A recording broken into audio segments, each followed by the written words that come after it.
خۆشەویستانی کورسات نیوز سڵاوتان لەبێ لەگەڵ هاوکارانم پانۆڕامای ئەم شەوتان پێشکەشەکەین. دوجار دوای ئەوەی بڕیارەکەی دەستەی ناوژیوانی پاریس ڕاگەیەندرا و ئێستا نەوت لەژێر ڕەحمەتی سۆمۆدایە نەوتی هەرێمی کوردستان و پرۆژە یاسای بودجەی عراقیش لە تاوتۆ و لەتەتەڵەدایە. حالیان ئەم ساتانە لیژنەی دارایی عراقی ئەنجومەن نوێنەرانی عراق میوانداری وەزیری دارایی عراقی کردووە و ئەیانەوێ ورد و درشتی بابەتەکە بەیەکەوە گفتوگۆ لەبارەوە بکەن. لە سەرەتای ئەوەی کە باسی لێوەکرا مەسلەی پرۆژە یاسای بودجە وتیان ئەگەر ڕێکەون تا 3 ساڵی داهاتوو بەپێی ئەو پرۆژە یاسای بودجەیە کێشەی معاش و گوزەرانی خەڵک تا ڕادەیەکی زۆر چارەسەرە بێ. ئەم پرۆژە یاسایە کە بۆ 3 ساڵە لە عراق کە هەرێمی کوردستانیش وابەستێ پێی مەترسیەکانی چین بربەستە یاساییەکانی چین چۆن ئەتوانرێ لە بەرژەوەندی هەرێمی کوردستان بێ بۆ ئەم 3 ساڵە و لەکوێدا لە بەرژەوەندی هەرێمی کوردستانیە. هەم بەرپرسێکی باڵایە هەم یاساناسێکی ورد و سنجینە هاتووە بە دڵسۆزی خۆی بۆ خەڵکی کوردستان و هەرێمی کوردستان. ورد پرۆژە یاساکەی تەتەڵە کردووە. دوجار بۆی دەرکەوتووە کۆمەڵێک مەترسی لە ناو پرۆژە یاسایە هەیە. ئەگەر بێت و حرەکەیەک یان دەستە جەمعیانە کاری بۆ نەکرێت ڕەنگە ئەمە ببێتە مەترسی لەسەر معاش و گوزەرانی خەڵک. ئەو بەڕێزە دکتۆر ئامانز ڕەحیم سکرتێری ئەنجومەنی وەزیرانی هەرێمی کوردستانە کە بە سوپاسەوە لەو بەرنامەیە لەگەڵ ئێمە بەشدارە لە شاری هەولێرەوە. بەڕێز دکتۆر ئەم کاتت باش سوپاس بۆ بەشداری تۆ سوپاس بۆ خۆمخۆریت. من لە دوێنێەوە ورد تێبین و سەرنجەکانی بەڕێزت ئەخوێنمە و ئیشی لەسەرەکەین. هەڵبەتە تر دنیای ئۆنلاین وایە خەریک بوو سڵاو و سەلام عەلەیکەکەمان بگات و بسڕە. هەڵبەتە ئیشاڵڵا هاوکارانم هەوڵە دەن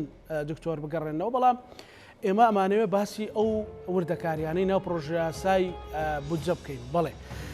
هەڵبەتە بەهۆی گرفتی پسڕانی کارەباوە بە لە هەولێرەوە. لەو حاڵەتەدا باز لەوە کرا کە ئەگەر بێتەوە 400,000 بەرمیلە سۆمۆ بینێرێت ئەو نزیک 1 تریلیۆن دینارەی کە مانگانە بۆ موچەی فەرمانبەرانی هەرێمی کوردستان بەخارە نشینیشەوە ئەوە دابی نەکرێت. بەڵام ئێستا مەترسی هەیە لەبەرەوەی زمانی عەرەبی زمانێکی قوڵ و هەم سیمانتیک و هەم پراگماتیکی زۆر تێدایە، بۆیە پێویستی بە عەرەبیزان و خەڵکی مختص و ورد هەیە و پێویستی بە شارەزای قانونی تایبەتمەند هەیە بۆی بتوانن تەتەڵەی وردی ئەم بابەتە بکەن. لەکوێ مەترسیەکان دانراون، لەکوێ مینە شەخصیە قانونیەکان دانراون و لەکوێیە بە هەرێمی کوردستان ئەتەقنەوە. بڕیار بوو دوای ئەوەی ئەو نەوتە ئەچێتە دژێر دەستی وەزارەتی نەوتی عراق و سۆمۆ بیفرۆشێت دۆخ و گوزەرانی خەڵک باش بێت. ئێمە دەمانەوێت بزانین لەو پرۆژە یاسایە کە ئەبێ بە یاسا وایە ئەم 3 ساڵە پاڵی لێ بدەینەوە بڵێن هەموو سەرمانگێک لە بەغداوە موچە دێت و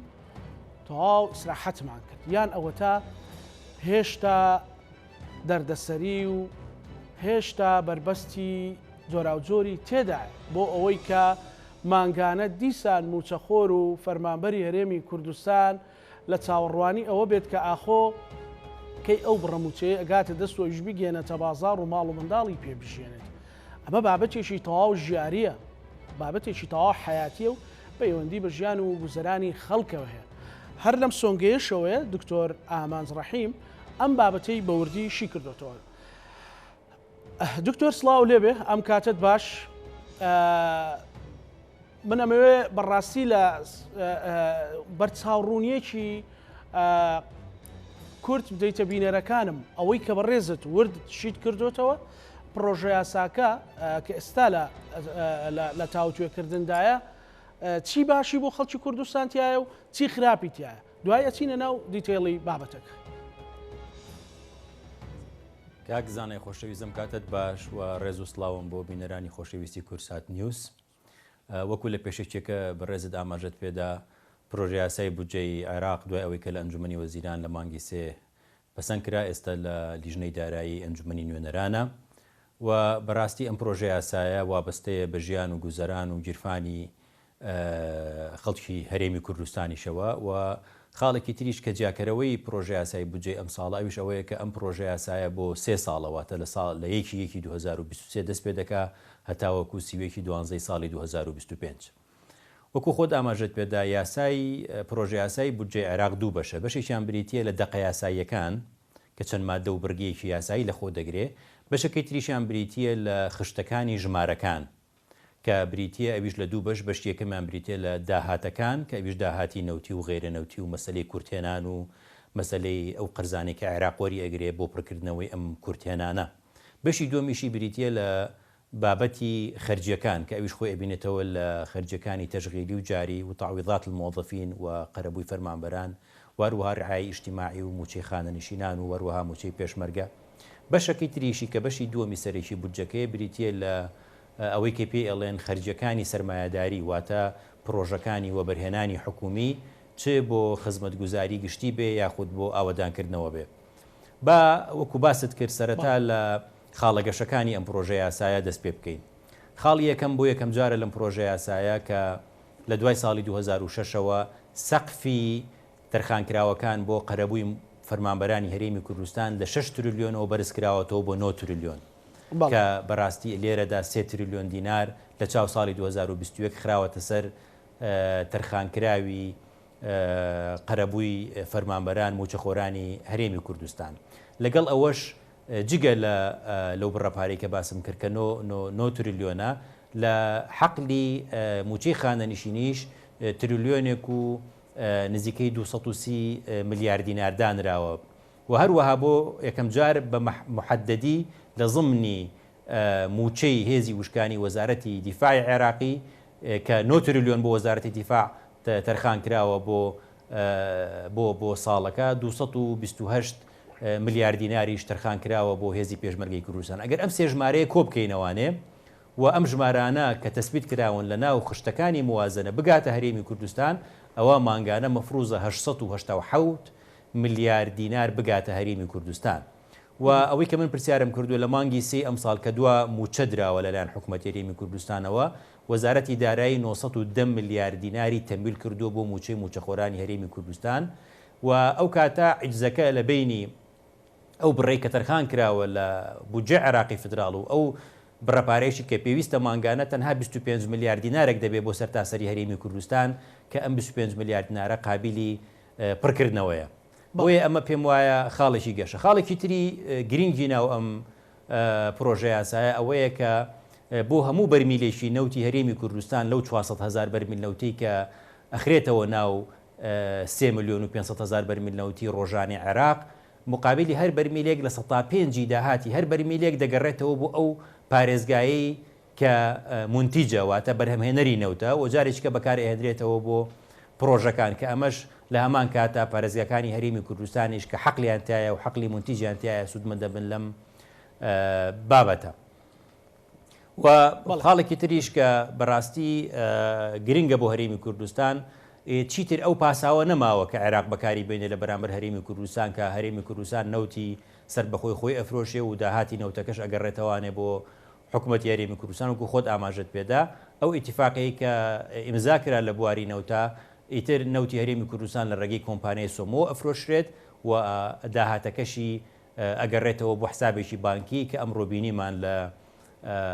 لە ڕاگەیاندن کە نووسراوە کراوە لە بانکی ناوەندی عێراقەوە بۆ کۆمپانیای سۆمۆ کە بڕیار درراوە بە زووترین کات و حسابە بانکیە بکرێتەوە لە یەکێک لە بانقەکانی ئیمارات عفو بانقەکانی سیتی بانک لە ئیمارات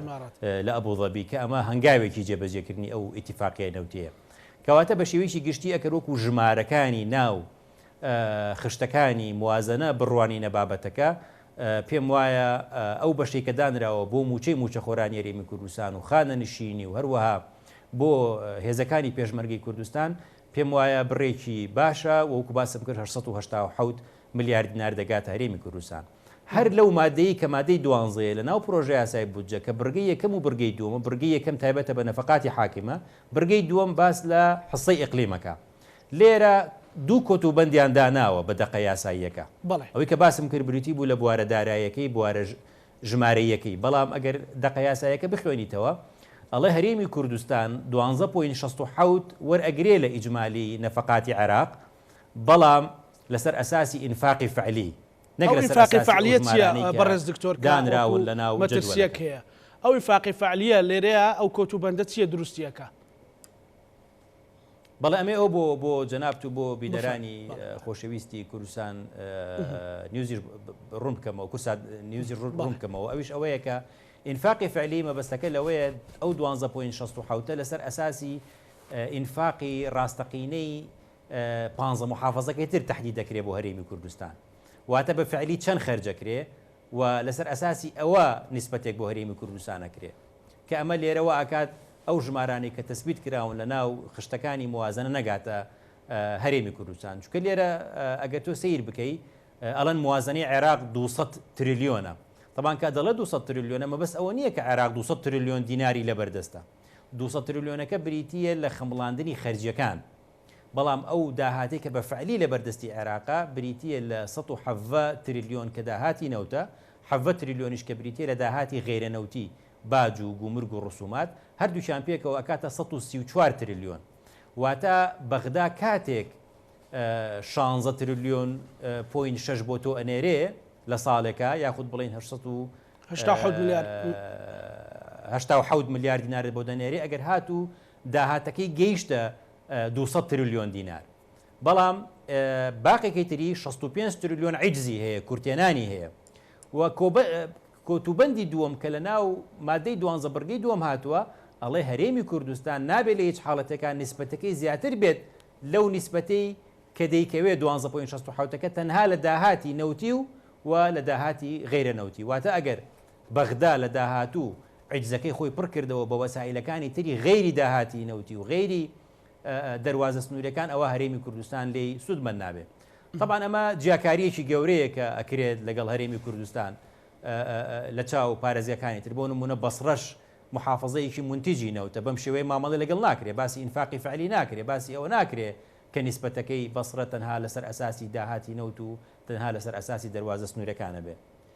کاک زانە ئەگە لە یادت بێ لە دوای ساڵی 2013 و عێراقیش بە کۆمەڵێک ئەزمەی مالی گەورە تێپەڕی دابەزینی سەری نەوت بێ بەڵام هیچ کات نەماندی کە موچە تەخیر بێ لە بەغدا لە 15 محافظەکەی تر یاخود موچە پاشەکەوت بکرێت بۆ چونکە عێراق کۆمەڵێک وەسیلەی تری لەبەردەست بوو جگە لە داهاتی نەوت لە پێشیشیانەوە مەسەرەی دەستبردن بوو بۆ احتیاطی بانقی ناوەندی و هەروەها دەستبردن بوو بۆ هەروە ئیزداری سەنەدات لە بانکە ناوخۆیەکان سەنەدات القەرض و هەروە وەرگرتنی قەرزی سیادی چونکە عێراق بۆ اعتیباری کە کیانێکی سیادیە دەتوانێت لە ڕێگەی بانقی نێودەوڵەتیەوە لە ڕێگەی سندوقی نەقدی دەولیەوە کۆمەڵێک قەرض بەدەست بهێنێ بە ئینترست ڕیت یاخود بە فائیدەی زۆر نزم کە هەرێمی کوردستان لە ڕووی دەستوریەوە ئەو حەقی پێ نەدراوە کە بتوانێت وەکو کیانێکی سیادی ئەم جۆرە مامەڵانە بکە بۆیە لە سەرەتاوەکو خۆت ئاماژت پێدا کە ئەم ژمارانە کەوتە بەردیدەی هاوڵاتیان هەرێمی کوردستان زۆر خەڵک پێی وابوو کە ئەم ژمارانەوەکو خۆی دێتە هەرێمی کوردستان ئێستا شەروایە دکتۆر ئێستاش خەڵک پێی وایە کە بەڕاستی ئەو مانگەی لێ دەرچێت مانگەکانی تر کە بودجە پەسەند کرا خەڵک پێی وایە کە بەڕاستی وەکو پێش 2014 ئیتر پارە ئەڕژێتەوە لە هەرێمی کوردستان لە چه حاڵەتێکە ئەمە دروستە بێ و ئەو کۆتوبەندانە بەڕاستی ئەبێ چۆن چۆنی لا ببرێن ئەگەر سیسیلی قسەکانت نەبچڕێنەوە کاک زانە بەڵێ ئێستا دێنێ سەر چارەسەرەکانیان ئەم شتانە هەموو قابلی چارەسەرن ئەگەر من خۆم خۆ دەزانی دەمێکە لە حکوومەتی هەرێمی کوردستان کار دەکەم لە ساڵی 2013 کە باشترین ساڵ بوو بۆ پەیوەندی اقتصادی و ئابووری نێوان هەرێم و بەغدا چاگە لە بیرمە مانگانە تریلیۆنێک و 250 ملیار دینار داهات لە بەغداوە داهاتە هەرێمی کوردستان و لە 2014 بودجە نەبوو لە عێراق لە عێراق ساڵی 2014 بودجە نەبوو لەسەر ئەساسی ئەوەی 2013 تەنانەت مانگی یەکی 2014 1 ملیار و 250 عفو 1 تریلیۆن و 250 ملیار مانگانە هاتە هەرێمی کوردستان بۆ چونکە مادەی 11 لە ناو یاسای بودجەی ساڵی 2013 ئەم دوو کۆتوبەندەیان نەبوو لەوێ دەستنیشان کراوە بە ئاشکرا کەڵێ لە 17 ئیجمالی نەفەقات ئەوە حەسڵی هەرێمی کوردستانە بەبێ ئەوەی بڵێ کە ئەمە لەسەر ئەساسی ئینفاقی فعلیە یاخود تحدیدی بک بڵێ هەرێمی کوردستان دەبێت تەنها لە داهاتی نەوت و داهاتی گومرجی عێراق سودمەند بێ. بۆیە ئەگەر بمانەوێ وەکو ساڵی 2013 لێ بێتەوانێ و غیتائێکی مالی هەبێ ئەم بابەتە، ئەویش ئەوەیە دەبێت هەمومان یەکدەست چ بە ڕێزان ئەندامانی ئەنجومەنی نوێنەران لە فراکسیۆنە کوردستانیەکان بە تایبەتی تریش ئەندامانی بەڕێزی ناو لیژنەی دارایی چ بڕیارە کە ئێتلافی ئیدارەی دەوڵەت لە ڕۆژی دەی پێنج دوا کۆبوونەوەی خۆیان بکەن لەسەر گۆڕانکاریەکانی بودجە لەوێش ئێمە بتوانین ئەم شەڕە دەستوری و قانونی و مالیە بکەین کە ئەم دوو کۆتوبەندە لەسەر مادەی 12 لا ببرێ. و لە ڕووی یاساییشەوە کاکزانە ئەمە لە دەسەڵاتی ئەنجومەنی نوێنەرانە من و تۆ قسەشمان کرد پێکەوە طبعاً هەندێک حاڵەتە ئەگەر دەستکاری بودجەکە بکرێ و سەقفی موازنە بەرز بکاتەوە خەرجیەکان ئەو کاتە دەبێت بگەڕێتەوە بۆ ئەنجومەنی وەزیران. بەڵام ئەم بەشەی کە بە من بمەترسی ئەبینم لەسەر بەشە بودجەی کوردستان قابلی ئەوەیە هەر لە ئەنجومەنی نوێنەران چارەسەر بکرێت ئەم سیاغەیە بگۆڕدرێت چونکە نابێتە هۆی زیادکردنی نەفەقات. بەڵێ دکتۆر لە حاڵەتێکی وهادا کە 200 تریلیۆنەی کە هەیە باسی لەوە دەکرێت و خۆمان بینیمان مەسەلەن ئەزەماتێکی عالەمی ڕوو بدات یان حاڵەتێک ڕوو بدات کە ئیتر سەحی بێ یاخود مەسەلەن سیاسی بێ یان مەسەلەن هەتا سەربازی بێ نرخی نەوت دابەزێت بە جۆرێک کە وەکو ئەوانەی ساڵانی پێشوو نرخی نەوت بێتە خوار ئەو نرخی کە ئێستا هەیە و چەند دۆلارێک چێتە سەرەوە و دێتە خوارەوە. لەم حاڵەتەیە هەرێمی کوردستان چ زیانێکەکە بەپی ئەو پرۆژە یاسایە؟ کاکەزانە بەڵێ باسمان کرد خۆی کێشەکە ئەوەیە ئەم پرۆژە یاسایە بۆ 3 ساڵە بەڵێ واتە تاوەکو سیوێکی 12 ساڵی 2025 و قابلی ئەوەشە لەم 3 ساڵە ئەو ئەزمە گەورەی کە ڕوویدا لە دابەزینی نرخی نەوت خۆتەزانی برنت بوو بە 13 دلار و واشی لێ هات زۆربەی وڵاتان نەوتی خۆیان بە ماینە سەفرۆشت و تقریریشی تازەی بانقی HSBC هەیە لە لەندەن کە باس لەوە ئەکا قابلی ئەوەیە لە ماوەیەکی نزیکی داهاتوو ئەزمەی دابەزینی نرخی نەوت ڕوو بداتەوە. بەم شێوەیە عێراق دەستنیشانی کردووە لە ناو پرۆژە یاسای بودجە کە بە 70 دلار نەوتەکە بفرۆشێ واتە کە ئێمە ئەڵێن عێراق 170 تریلیۆن دیناری دەست ئەکەوێ لەسەر ئەساسی ئەوەیە کە بەرمیلێک نەوت بە 70 دلار بفرۆشرێ. هەر گۆڕانکاریەک بکرێت لە سعری نەوت کەم ببێتەوانێ حەسەکەی هەرێمیش بە قەدەری کەمبوونەوەی داهاتی فرۆشی نەوتی عێراق کەم دەبێتەوە. بەڵام عێراق کێشەی نییە ئەوەی کە من ئەمڕۆ زانیومە عێراق ئێستا نزیکەی 110 میلیارد دلار بەس احتیاطی بانکی مرکزی هەیە. وەکو باسم کرد عێراق دەتوانێت بە پشتیوانی بانقی نێودەوڵەتی و سندوقی نەقدی دەولی ئەتوانێت قەرز وەربگرێ. بۆیە عێراق ئەو وەسائلە سیادیانەی لە بەردەسە کە بتوانێت عیجزی موچە پڕ بکاتەوە. بۆیە دیسانەوە ئەو مەترسیانەی کە تۆ باست کرد لە ئەگەری دابەزینی نرخی دۆلار ئەو ئێمە ناتوانین ئەو ئیلتیزامی کە لەسەرمانە کە بە سعری سۆمۆ بتوانین مشارەکە بکەین لە ناو بودجەی عێراق چونکە بە هەم هەرکەم بوونەوەیەک لە داهاتی نەوت بە دیوێکی ترا ئەبێتە مەترسی لەسەر بەشە بودجەی هەرێمی کوردستان چکۆ باسم کرد لە بڕگەی دووەمەکە هاتووە ئەڵێ نیسبەتەکەی هەرێمی کوردستان نابێت زیاتر بێ لەو نیسبەتە لە داهاتی نەوتی و داهاتی گومرجی. ئیتر باسی قەرزی نەکردووە باسی وەسایلەکان و مەسادرەکانی تری پڕکردنەوەی عیزی نەکردو. ئەو بڕگێ بەڕێز دکتۆر ئەتوانرێت لە ناو ئەنجومەنی نوێنەرانە لە کاتی مناقەشاتەکانە بگۆڕێت یان تعدیل بکرێ بە جۆرێک کە بەو شێوەیە ئێستا بنەمێنێتەوە؟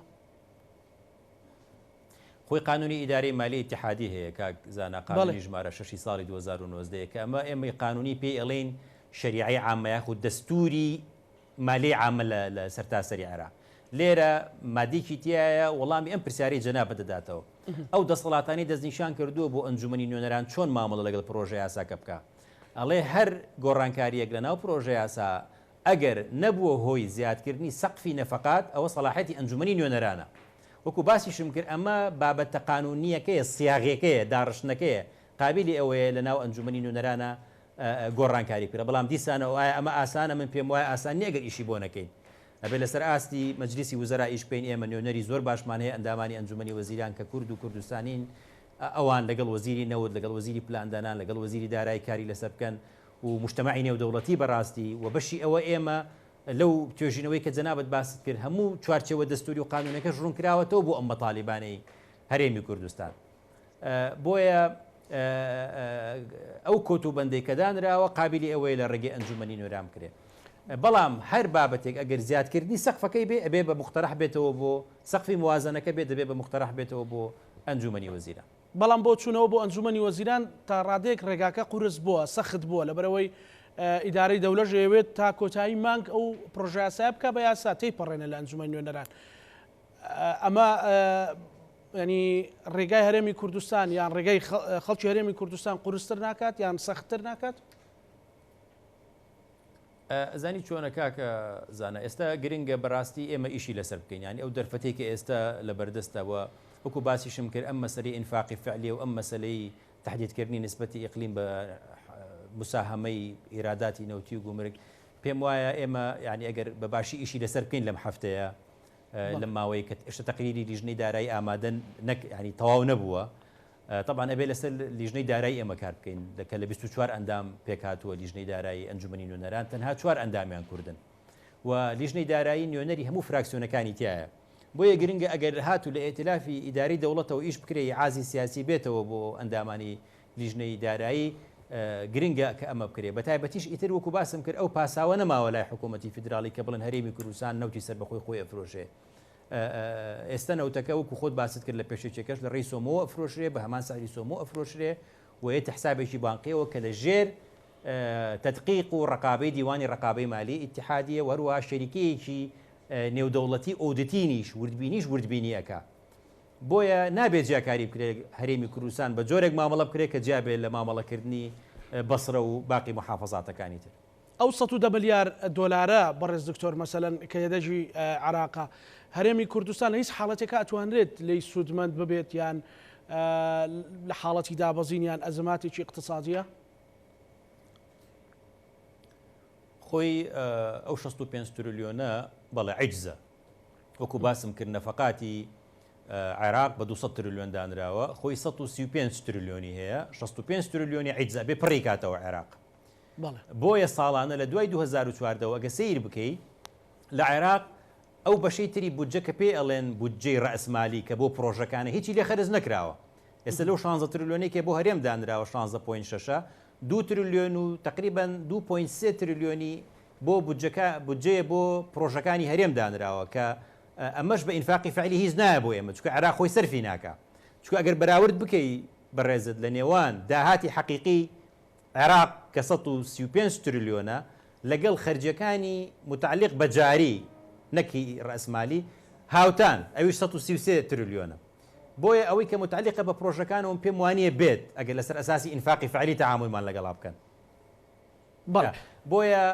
لە 65 تریلیۆنەکە کاتێ ئەتوانین ئێمە ئیسفادەی لێ بکەین ئەگەر بێت و ئەوە لا ببرێت کە هەرێمی کوردستان تەنها لە داهاتی نەوت و داهاتی گومرگ نیسبەتەکەی خۆی وەرەگرێ.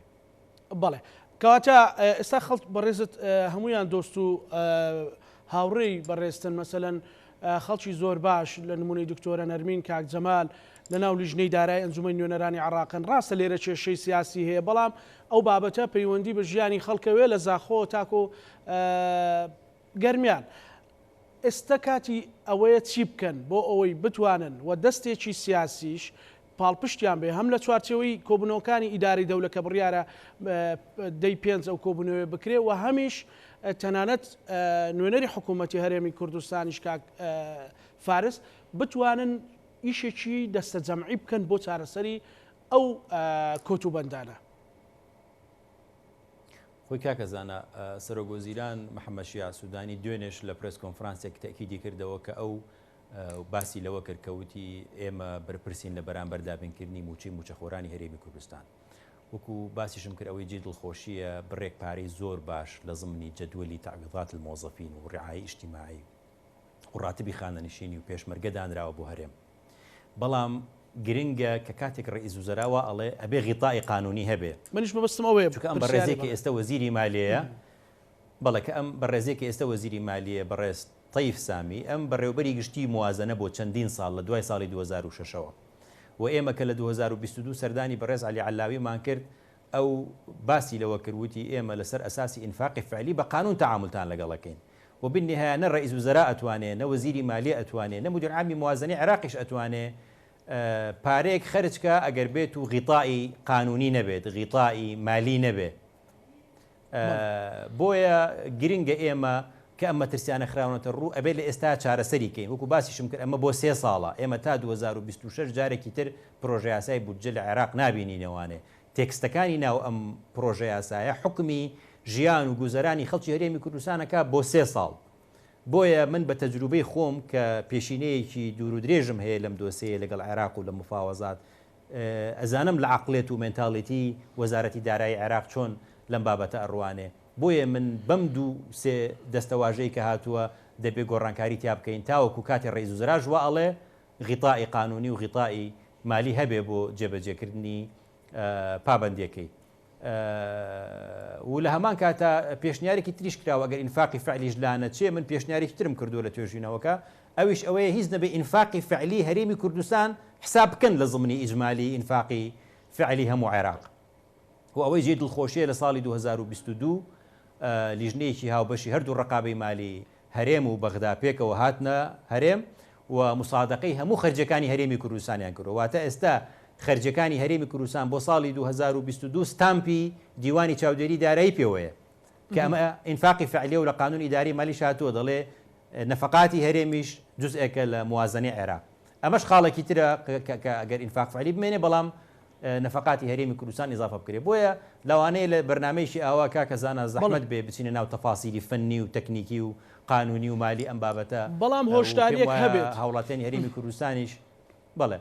بەڵام هۆشدارێک دروست ببێت لە پوختەکەی بۆ خەڵک زیاتر مهتەمە بە مەسەلەی موچە. بەڵێ ئەمەوێ وا کورتیکەمەوە پوختیکەمەوانێ بڵم کە ژمارەی زۆر باش دانراوە لە جەدوەلەکان. 887 میلیارد دینار دێتە هەرێمی کوردستان بۆ موچە. بەڵام گرنگە ئێمە زەمانەتی ئەوە بکەین گەرنتی بکەین کە سبەینێ لە وەزارەتی دارایی عێراقی فدرال کێشە و کۆت و بەندی بۆ دروست نەکرد. ئەویش بۆ پێشنیارانە ئەبێت کە لەنا ئەوڕقەیە هاتووە. طبعا کاک جەمال کۆچەر و بەڕێز دکتۆرە نەرمین و کاک خەلیل و هەروەها بەڕێز ئیخلاس دلێمی کە ئەوانە لە فراکسیۆنە کوردستانەکان کار دەکەن لە بەغدا لە سەرخەتن لەگەڵ ئێمە و ئێستا سەرقاڵی ئامادەکردنی لایحەیەکی دەستوری و قانونی واین کە لە ڕۆ قانونی دەستوریەکەشەوە ئەم مەطالیبانی ئێمە بسلمێنرێت و پێشکەشی کەین هەم بۆ ئەو بەڕێزانی سیاسیانی کە مفاوەزاتەکەن لە ئیطاری ئێتلافی ئیداری دەوڵەت هەم لە ناو ئەنجومەنی نوێنەرانیش بۆ فراکسیۆنە کوردستانەکانی خۆمە. بەڵێ بەڕێز دکتۆر بەپێوەی کە بەڕێستان سکرتێری ئەنجومەنی وەزیرانن ئەوەندەی معلوماتانە بێت 400 میلیارەکە لەو چەند ڕۆژە ئەگاتە هەرێمی کوردستان. وڵای ئێستا لە مناسبەیەک بووم لەگەڵ بەڕێز وەزیری دارایی کاک ئاواتی شێخ جەناب پێکەوە بووین، پرسیارم کرد هەتا ئەم لەحظەیە کە من و تۆ قسە ئەکەین هیچ بڕەپارەیەک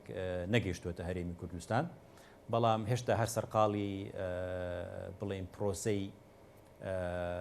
حیسابی بابەتەکەن لە بینی بانکی مرکزی بەغدا و بانکی مرکزی لەقی بانکی مرکزی لە هەرێمی کوردستان. بەڵام کاکەزانە ئەگەر 400 میلیارد دیناریش بێ وەکو باسم کرد لە مانگی 910 میلیارد دینار دراوە بە معاش، یعنی تۆ نزیکەی 510 میلیارد دینار عیجز دەبێ. ئەو کاتە عیجزەکەی کە ئێستا لە سلێمانی هەیە بۆ نمونە خەڵکیی زۆر ئێشتا لە سلێمانی موچەی مانگی سی وەرنەگرتووە و عیجزی گەورەیە، ئەو کاتە عیجزەکە زۆر لەوە گەورەترە بێ، عیجزەکە سەرتاسەری هەرێمی کوردستان ئەگرێتەوە، چونکە وەکو باسم کرد پێویستمان بە 910 میلیارد دینارە، بەڵام تۆ 400 میلیارد دینارت هەیە ناتوانانی تۆ ینی عیجزی موچەی پێپڕ بکەیتەوانێ. بۆیە باشترین شت ئەو ئیتیفاقیەیە کە لەگەڵ بەغدا کراوە و بەڕێخستنەوەی ئەم دەقە یاسایانی کە لە ناو پرۆژە یاساکە هاتووە بتوانین ئێمە وا بکەین کە خەڵکی هەرێمی کوردستان خۆی یعنی سوود وەرگێ لەم ئیتیفاقیە کە کراوە و موچە ئیتر نەبێتە هەواڵی بەپەلە و وەکو باقی عێراق موچە لە کاتی خۆی بێتە لای موچەخۆرانی هەرێمی کوردستان. بۆیە بێ ئێمە ئیش لەسەر ئەو بکەین ئەو 887 میلیارە ئەبێ ئیشی لەسەر بکەین ئەگەر ئیشەڵا بودجەکە مساعدەقەی لەسەر کرا ئەبێ شەڕ لەسەر ئەو بکەین نەک 400 میلیارەکە، چونکە 400 میلیارەکە هەر 200 میلیارەکەی جارانە لەسەر ئەساسی ساڵی 2000 بودجەی ساڵی 2021 ئەمان دەنێت، چونکە 2022 بودجە نەبوو، یاسای بودجە نەبوو، هەر لەسەر ئەوە ئەدرێ. بەڵام ئەگەر یاسا تازەکە بکەوێتە بواری جێبەجێکردن مستحقاتی ئێمە زیاترە و کە وەکو باسم کرد 887 میلیارد دینارە تەنها بۆ موچە، ئەو کاتە بێ ئێمە لە بەغدا ئەو شەڕ بکەین. بۆی کە بتوانین لە بەغدا ئەو شەڕ بکەین شەڕەکە سەرکەوتوو بێ ئەبێ لە ناو قانونی موازنە ئێمە چوارچێوە یاساییەکە دەقە یاساییەکان هیچ کۆتوبندێکی تیان نەبێت بینی وەزارەتی دارایی بەهانە بگرێ لە خەرجکردنی بەشە بودجەی هەرێمی کوردستان. بەڵێ بەڕێز دکتۆر ئەوەی کە سەرۆکوەزیرانی عێراق بەڕێز محەممەد شیع سوودانی وتوێتی کە ئێمە پابندی کە موچە خۆرانی هەرێمی کوردستان دابین بکەین ئێستا بۆ ئەو مانگە گەر 400 میلیارەکەش بێ و جەنابەت وتت کە کورتێنان هەیە کەواتە ئەوان ئەتوانن بە پێی بە قەرز بێت وەکو لە قیبان قیناوەندی یاخود بە هەر شێوازێک بێ تەکمیلی ئەو 400 میلیارە بکەن و دەستباری هەرێمی کوردستان بکەن یان هەرێمی کوردستان خۆی ئەتوانێ بۆ ئەو مانگە ئەو بڕەپڕکاتەوە خۆت وتت کە بۆ ژیانی خەڵک گرنگەوەیە کە بزانێ موچەکەی کێ وەرەگرێ. وەکیا کەزانە مشکلەکەچی ئەو ڕپارێکی پێشتری 200 میلیارەکە و ئەم 400ش کەوا بڕیارە بێ هەمووی کراوە بە قەرز و بانقی TBI بانقی عێراقی بۆ بازرگانی ئەیدات. بۆچی چکە وەزارەتی مالیە بەڕێز تەیف پێی وایە کە هیچ غیتاایشی قانونی نییە ناو قانونی موازنەی ساڵی 2021 چکە لەسەر ئەساسی ئینفاقی فعلی هەرێمی کوردستان مستحقی ئەم ڕپارەیە نییە. تێگەی ئەوە کێشەکەیە. ئەگەر هەرێمی کوردستان ئستحقاقی خۆی هەبێت لە ناو موازنە بۆچی ئەبێ بانقێکی بازرگانی قیتاعی خاص بە قەرز پارە بدات بە هەرێمی کوردستان ئەگەر ئەم 400 میلیارە ئستحقاقی هەرێمی کوردستانە. من مەترسیەکەم ئەوەیە دیسانەوە تووشی ئەم بێنەوبەرەیە نەبین لە جێبەجێکردنی بودجەی ساڵی 2023 جا خراپێکەش لەوەی وەکو بەحسم کردنها بۆ ساڵێک نییە هەتا وەکو کۆتایی ساڵی 2025 ئەوە محکومین بەم دەقە یاساییانە. بۆیە سەر ڕای هەبوونی ناکۆچی ناوخۆیی لە حکوومەتی هەرێمی کوردستان یاخود لە بینی لایەنە سیاسەکان لە ناو هەرێمی کوردستان دەبێت ئێمە هەمومان لەم بابەتە یەکدەنگ و یەک دەست بین بۆ دوو خاڵی یەکەم وەکو باسم کرد ئەوەی کە ئەکرێ لە ناو ئەنجومەنی نوێنەران بچین بیکەین قەناعەت بە سەرۆک فراکسیۆنەکان بکەین لەگەڵ سەرۆکایەتی پەرلەمان لە بەغدادا بنیشین و هەوڵ بدەین لە لایحەی قانونی و دەستوری قەناعەتیان پێ بکەین ئەو ئیتیفاقی کە کراوە بەکاری بێنین وەکو وەسیلەیەکی مفاوەزات کە ئەو بەهانەی عێراق نەماوە کە بڵێ هەرێمی کوردستان ناوتی خۆی ئەفرۆشێ وەکو باسم کرد لەسەر ئاستی مجتەمەعی نێودەوڵەتی کاری لەسەر بکەین لەسەر ئاستی مەجلیسی وزەرای بەغدا کاری لەسەر بکرێ. ئێستا بۆیە ئەڵم کات لە زۆر لە بەرژەوەندیمان نییە چوە گە خوێندنەوەی دووەم کرا و راپۆرتی لیژنەی دارایی پێشکەش کرا ئیتر دێتە سەر مەسلەی دەنگدان لەسەر بودجەکە و بەڕێز محەممەد شیع سوودانیش باسی لەوە کروتی پێش تەوابوونی مانگی 5 دەبێ بودجەی عێراق بۆ ئەو 3 ساڵە پەسەند بکرێ. کەواتە بەڕێز دکتۆر ئامانچ ئەگەر بێت و ئەم کۆتوبەندانی بەڕێزت وتتوە ئەو هیمەتەی بۆ بکرێ کورت و مختصر ئەو 3 ساڵات تا ڕادێک بژانەوەیەک دروستەکە بۆ جیرفانی خەڵک فقط. خۆی ئەو کاتە پێویستمان بەوە نییە حکوومەتی عێراقی ئەم بەیت و بالۆرەیە و ئەم تەرهیمە بکات لە ڕێگەی بانقێکی قیتاعی خاصی تیجاریەوانێ بڕێپارە بدرێتە هەرێم. ئەو کاتە ئێمە وەزارەتی دارایی ناتوانێت بڵێ هەرێمی کوردستان مستحقی ئەو 200 میلیارە یاخود ئەو 400 میلیارە یاخود ئەو 887 میلیارانێ بۆ ئەو کاتە نەسەکە ئەگەڕینەوە بۆ نەسەکەی ساڵی 2013 ئەگەر بێت و ئەو دوو دەسەواژەی لێلابەرین ڕێک نەسەکە بێتەوە بە هەمان نەسی ساڵی 2013 ئەو کاتە ئیجباری و ئیلزامە لەسەر وەزارەتی دارایی عێراقی کە ئەو ڕقەمانی کە لە ناو جەدوەلەکە هاتووە بۆ موچەی موچەخۆرانی هەرێمی کوردستان بێتە ئێرە ئەکید ئەگەر بێت و ئەو دەقە یاسایانە بەو شێوی کە من اقتراحم کردووە لە توێژینەوە کە گۆڕانکاریان تێدا بکرێ ئەو کاتە ئێمە ئەتوانین بڵین موچەی موچەخۆرانی هەرێمی کوردستان زامن ئەبێت چکە گە سەیری دەقی مادەی 10 و 11 بکەی لە ساڵی 2013 لەوێنە ئینفاقی فعلیتیایە نەباسی هیچ شتێک و کۆتوبەندێکەکە هەر ئەڵە لە سەتا حەفدەی ئیجمالی ئینفاقی کە لە جەداولەکانی هاوپێچی ئەم یاسایە هاتووە تەحویلەکرێ بۆ حکوومەتی هەرێمی کوردستان. بۆیە ئەمە بێ هەوڵ بدەین ئەمە بگەڕێتەوە ئەم دقەیە بگەڕێتەوە بۆ پرۆژه یاسای بودجەی ساڵی 2023 24 25. بەڵێ دوا پەیامی بەڕێز دکتۆر ئەکید ئیلتیزاماتت هەیە سوپاس دەکەم دکتۆر دوا پەیامێک ئەگەر بچێت بە خەڵکی کوردستانی بڵێ بۆەوەی مەسەلەن بازاڕە خانوبەرەیە هەڵا دکتۆر ژنهێنانیش هەر خەڵک چاوەڕێ ئەو پرۆژە یاسایەکە ئەڵێگەر بێت و بزانین معاش و شت باشە بێ هەندێک گەنج ژنیشی هێن و شوشەکەن. خۆی دیسانەوە ئەوە دەڵێمەوانێ بەڕاستی ئەمە پەیوەندیدارە وەکو باست کرد بە گوزەران و ژیان و گیرفانی 1,250,000 کەس کە ئەمانە ڕاتب وەرەگرن لە هەرێمی کوردستان. طبعا ئەمە وەکو فەرد جا حساب بکە وەکو خێزانیش چە نەکات